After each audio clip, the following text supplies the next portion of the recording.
Pour revenir, si vous le permettez, au Salon national du tourisme, nous ne pouvons pas dire, nous avons la volonté de développer le tourisme et ne pas donner l'occasion aux professionnels, aux partenaires, au public béninois de pouvoir se rendre compte de ce qui existe, de pouvoir faire des échanges, de pouvoir discuter et de pouvoir investir. Donc, pour cela, nous avons besoin, effectivement, comme ailleurs, comme dans la plupart des pays où effectivement le tourisme compte, d'avoir un salon national du tourisme. Donc la première édition aura lieu cette année au mois de décembre. De mémoire, je crois que nous devrons démarrer autour du lancement de la saison touristique qui est autour du 15. Donc un peu avant, un peu après, nous allons avoir une semaine où à Nati Tengu, il va y avoir le premier salon national du tourisme. Mais au-delà de ça, nous avons pensé également que nous devons avoir une occasion de rencontre avec les professionnels à l'international. Donc nous avons prévu également un salon international du tourisme chez nous, ici au Bénin, comme on en a dans un certain nombre de pays voisins. Nous sommes progressivement en train de mettre en place les outils pour qu'effectivement, disons, nous puissions valoriser le tourisme intérieur, c'est-à-dire que vous, Madame Tikada, que moi, que les uns et les autres, nous puissions avoir l'occasion, quand nous sommes de l'Ouémé, d'aller découvrir la Takora. Quand nous sommes de la Takora, d'aller découvrir le zoo et qu'on ne reste pas dans nos communes, dans nos arrondissements, mais que les Béninois, à tous les niveaux, puissent visiter leur pays. Et principalement, nous ciblons dans un premier temps les agents permanents de l'État, les cadres du secteur privé.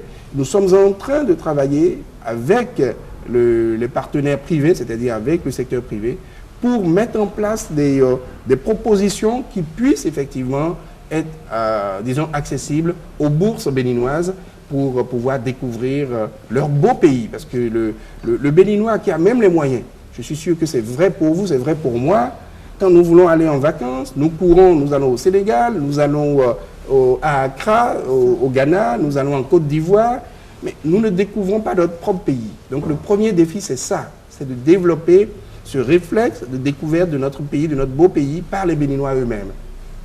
Dans un deuxième temps, bien évidemment, c'est le défi à l'international. Parce que le Bénin a des potentialités, et ces potentialités-là, nous ne les valorisons pas suffisamment. Mais je dois vous dire que c'est un secteur qui est vraiment vorace en capitaux. Le développement du tourisme dépend également d'un certain nombre de facteurs qui ne relèvent pas de votre ministère. Qu'est-ce que vous faites alors par rapport à cela? Quelles sont les relations que vous tissez avec les autres ministères pour pouvoir promouvoir davantage la destination Bénin? Oui, merci beaucoup. Je pense que ce que vous dites là est tellement important parce que un pays qui veut valoriser le tourisme et qui n'est pas en sécurité, c'est un problème. Un pays qui veut accueillir des étrangers où il n'y a pas d'électricité, il n'y a pas d'eau, il n'y a pas le téléphone, il n'y a pas Internet, c'est un problème. Un pays qui veut développer le tourisme, qui veut accueillir les étrangers, où on ne peut pas leur garantir une sécurité sanitaire, c'est un problème.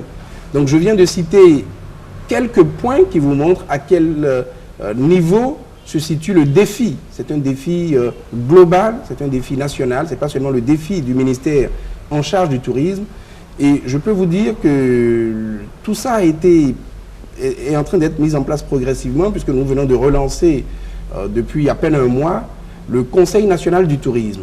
Alors le Conseil national du tourisme, c'est une instance où se retrouvent l'ensemble des intervenants, les différents ministères qui peuvent être partie prenante pour le développement touristique dans notre pays, mais également les partenaires privés, pour qu'ensemble nous puissions discuter, appréhender, trouver des solutions aux problèmes qui se posent.